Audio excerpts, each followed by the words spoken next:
कह रहे हैं कि कभी कभी मेरा मन नाम जप करते समय इधर उधर भटकता है और कभी कभी मुझे नाम जप करते हुए नींद आने लगती है। तो महाराज जी ऐसे में क्या करूं? दोनों बातों में सावधानी रखनी है। ये सबका प्रश्न है, लगभग ये सबका प्रश्न है कि मेरा मन जब भजन में हम बैठते हैं तो भागता है। ये अर्जुन जी से लेकर बड़े बड़े साधकों का प्रश्न है।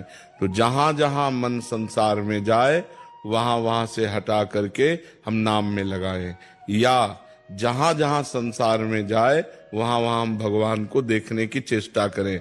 इस वस्तु के रूप में भगवान, इस व्यक्ति के रूप में भगवान, इस स्थान के रूप में भगवान, क्योंकि भगवान के सिवा कोई नहीं है। इससे हमारा मन शांत होने लगेगा। जहां जहां जाए वहां से हटा के नाम में लगाना, या जहां जहां जाए वहां भगवान को देखना। और तीसरी बात, अगर हम कुछ नहीं कर पा रहे हैं तो नाम पर ध्यान दें। हमारे मन से सब कूड़ा करकट निकल रहा है। जो गंदी बातें हमारे मन में भरी थी वो सब डिलीट हो रही हैं नाम जप के द्वारा। ऐसी भावना करे तो मन निर्मल होकर, ये 3 साधन बताए, इससे मन आपका एकाग्र होने लगेगा। रही नींद की बात, तो भोजन पर ध्यान दीजिए। भोजन सात्विक होना चाहिए। प्याज, लहसुन, मांस, मदिरा, अभक्ष्य भोजन, ये सब अगर त्याग कर दोगे तो शतोगुणी भोजन और 6 घंटे की निद्रा। अगर आप जो नींद ले रहे हैं वो 6 घंटे तो होना चाहिए। स्वस्थ शरीर के लिए 6 घंटे आवश्यक है। तो अगर आप 10 बजे रात के सो जाएं तो 11, 12, 1, 2, 3, 4 बजे आपकी आंख खुल जानी चाहिए और फिर नींद नहीं आना चाहिए। अगर नींद आती तो खड़े होकर भजन करना चाहिए, टहलने में नहीं आनी चाहिए। नींद को नींद के समय में अच्छे से दे दो, 6 घंटा सोने के लिए दे दो, और इसके बाद फिर उससे लड़ाई लड़ो। फिर उसको मतलब आलस्य प्रमाद में समय नष्ट नहीं होना चाहिए। जैसे हमें बैठे नींद आ रहे तो हम खड़े हो गए, खड़े भी हमें परेशानी हुई तो हम टहल रहे, पानी मुंह में डाल रहे हैं, मुंह में पानी डाल के मुंह पोंछ करके फिर हम भजन में बैठते। लड़ाई लड़नी पड़ेगी तब नींद पर विजय प्राप्त होती है। तो दोनों साधनों को देखे। मन जो बार बार भागे तो इन साधनों को, और जब नींद आवे तो ऐसे। पर भोजन का सुधार कर ले। तमोगुणी भोजन पाने से फिर भजन में नींद आएगी। बासी नहीं पाना, बहुत लाल मिर्च नहीं पाना, बहुत तेल के नहीं पदार्थ पाने, और ये अभक्ष्य पदार्थ जो त्याज्य हैं उनको नहीं पाना। इससे सतोगुण बढ़ेगा। सतोगुण से नींद नहीं आएगी। नींद आती है तमोगुण से। निद्रा आलस्य प्रमादोत्तम तत्तामस मुदाहरतम। तमोगुण से ही नींद, आलस्य और प्रमाद की उत्पत्ति होती है। वही हमें परेशान करता है। तो सतोगुणी भोजन पावे और थोड़ा भोजन पावे। अब दबा के यहां तक भोजन पाया तो फिर तमोगुण तो हो ही जाएगा। अगर हमारा 8 रोटी से काम चलता है तो हम 5 रोटी में लावें धीरे धीरे। वैसे 24 घंटे में शोध किया गया तो 400 ग्राम अन्न से भरपूर स्वस्थ जीवन चल सकता है। पर अपने देखो, किलो 2 किलो तो एक बार में हो जाता है। सब्जी दाल सब मिला के खान पान। अब पानी चाहिए। जैसे हम 1 किलो अन्न पाए तो हमें 2 किलो पानी चाहिए। उसमें डबल पानी तो हमें चाहिए ना। और फिर वायु के लिए जगह चाहिए। पेट में थे, अब पेट में दबा के अन्न ही भर लिया, फिर पानी तो ऊपर सांस फूल रही है और भजन में मन नहीं लगेगा। प्रमाद स्थिति। अल्पाहार, थोड़ा भोजन पाए, अच्छे से जल जितनी आवश्यकता है 3-4 लीटर 24 घंटे में तो जल चाहिए ही, और वायु के लिए जगह खाली रहनी चाहिए। तो साधक साधना कर सकता है। नहीं तो अब होड़ लगाकर भोजन पाने वाले हैं कि हम तो फिर भजन नहीं होगा। जिसका भोजन नीरस उसका भजन सरस, और जिसका भोजन सरस उसका भजन नीरस। पक्की बात समझ लो। भोजन में बेस्वाद पाना चाहिए। दाल रोटी सब्जी उसमें कोई स्वाद, लेकिन स्वाद नाम में लेना एक चाहिए। भक्त ने राधा, पूछा, राधा, बाबा राधा, मैं सब कुछ सही से करती हूँ, रोज पूजा पाठ करती हूँ, फिर भी घर में बरकत नहीं है, धन नहीं टिकता, सदस्य बीमार रहते हैं, तो आज इन्हीं सवाल का जवाब मिलेगा। घर के मंदिर में जलने वाले दीपक घंटी रोज धोने वालों गौर से सुन लो, वरना पूरा घर हो जाएगा बर्बाद। आप सभी का दिल से आत्मा की गहराइयों से स्वागत है। जीवन में चाहे कितनी भी मुश्किलें क्यों ना आए, एक चीज कभी मत भूलिए, पूजा मंदिर में रखी घंटी, देवी देवताओं की मूर्तियां और जलते दीपक के साथ कुछ गलतियां ऐसी होती हैं जो अगर हो गई तो किस्मत का पहिया उल्टा घूमने लगता है। ऐसा दुर्भाग्य आता है कि संभलना भी नामुमकिन हो जाता है। घर में बरकत रुक जाती है, खुशियां सूख जाती हैं और गरीबी ऐसे कदम जमा लेती है कि चाहकर भी हटती नहीं। हो सकता है आप भी अनजाने में वही गलतियां कर रहे हो, इसलिए पैसा पास टिकता नहीं, घर में अशांति रहती है और सफलता बस दूर से हाथ हिलाती है। हम बिना समझे जाने अनजाने कुछ ऐसा कर बैठते हैं जो हमारे भाग्य का दरवाजा बंद कर देता है, और जब सब हाथ से निकल जाता है तब हमारे पास रह जाता है सिर्फ पछतावा और ताने। लेकिन घबराइए मत, आज इस प्रवचन में हम आपको पूजा मंदिर से जुड़ी हुई रहस्यपूर्ण बातें बताएंगे, जिन्हें सुनकर आपका दिल खुद कहेगा, गुरु जी आपने तो मेरी सोई किस्मत जगा दी।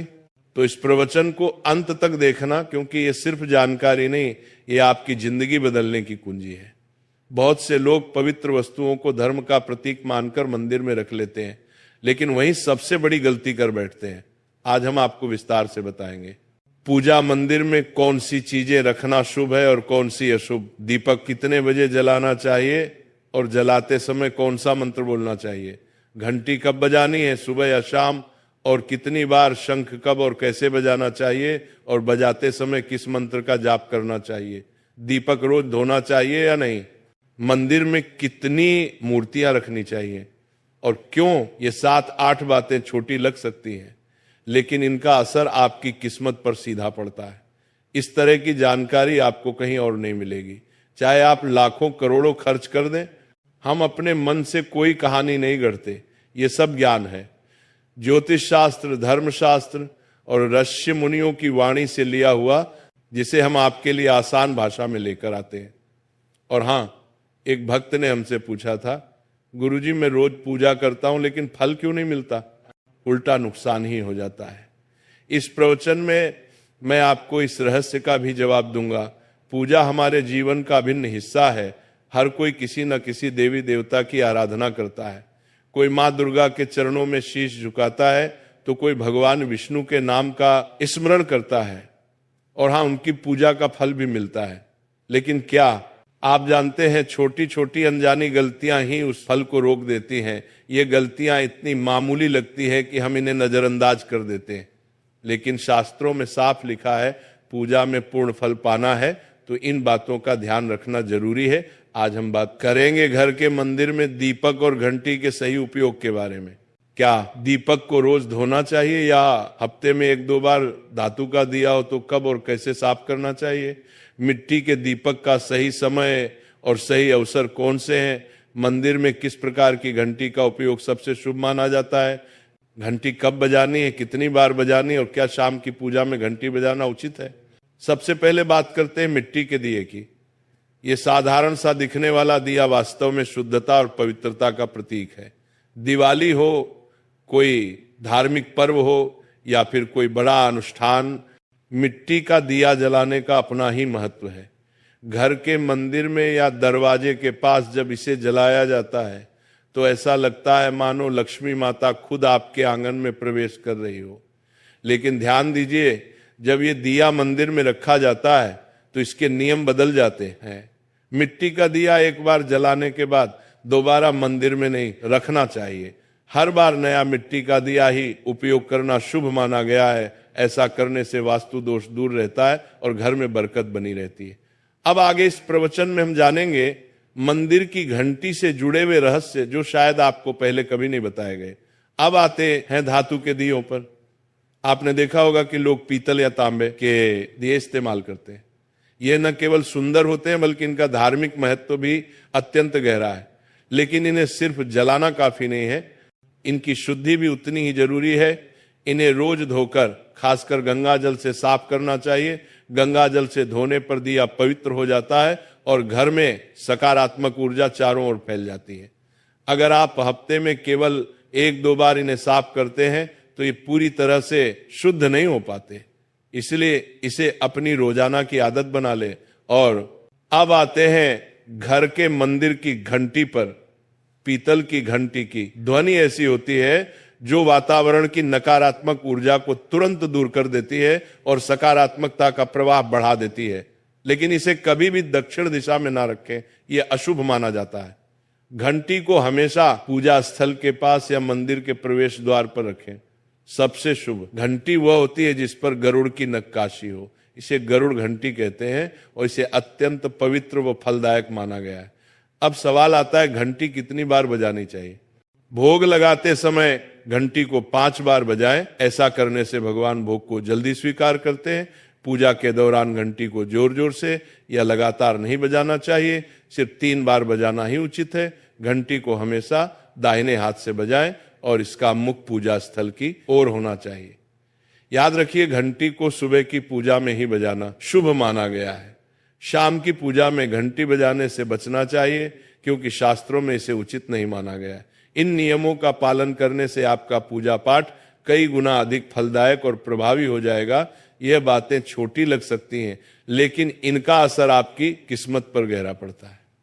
एक और बहुत ही महत्वपूर्ण बात जो अक्सर लोग नजरअंदाज कर देते हैं, जब भी आप किसी मंदिर जाएं, खासकर घर के बाहर वाले मंदिर में, तो मंदिर में प्रवेश करते समय ही घंटी बजे, मंदिर से बाहर निकलते समय घंटी बजाने की कोई आवश्यकता नहीं होती। जब आप घंटी बजाते हैं तो ये सिर्फ आवाज नहीं होती, ये भगवान को दिया गया संकेत होता है, प्रभु मैं आपके द्वार पर आ चुका हूं, आपकी शरण में हूं। एक बार घंटी बजाने का मतलब है कि आपने भगवान के दरबार में प्रवेश कर लिया है और पूजा आरंभ कर रहे हैं। 2 बार घंटी बजाने का अर्थ है कि आप अपनी प्रार्थना, अपने मन की बात सीधे भगवान के समक्ष रख रहे हैं। अब हम आपको कुछ ऐसी बातें बताने जा रहे हैं जिन्हें शायद आपको कोई ना बताए, इसलिए इन बातों को ध्यान से सुनिए, क्योंकि ये आपके पूजा पाठ को और भी अधिक फलदायी बना सकती है। अब आइए जानते हैं पूजा मंदिर के कुछ आवश्यक नियम। पूजा करते समय आपका मुख हमेशा पूर्व दिशा की ओर होना चाहिए। ये दिशा सबसे शुभ मानी जाती है, क्योंकि यहां से सूरज की पहली किरण आती है जो सकारात्मक ऊर्जा से भरी होती है। पश्चिम की ओर मुख करके भी पूजा की जा सकती है, लेकिन पूर्व दिशा का लाभ कई गुना अधिक है। घर की सीढ़ियों के पास पूजा घर बनाना अशुभ माना गया है, क्योंकि वहां नकारात्मक ऊर्जा का प्रवाह अधिक होता है। भगवान का आसन हमेशा आपके आसन से ऊंचा होना चाहिए, कम से कम 10 इंच ऊंचा। भगवान की प्रतिमा को सीधे जमीन पर रखना अशुभ माना जाता है। ऊंचा आसन पूजा स्थल में सकारात्मकता और ऊर्जावान माहौल बनाए रखता है। पूजा करते समय हमेशा चटाई या आसन पर बैठे। ये न केवल आरामदायक है, बल्कि ध्यान और श्रद्धा को भी स्थिर रखता है। ध्यान दें कि आपका आसन भगवान के आसन से ऊंचा ना हो, इससे भगवान के प्रति आदर और विनम्रता बनी रहती है। अगली बात बेहद जरूरी है, पूजा घर में कभी भी सड़े, बासी या मुरझाए हुए फूल न रखें। मुरझाए फूल पूजा में अशुभ माने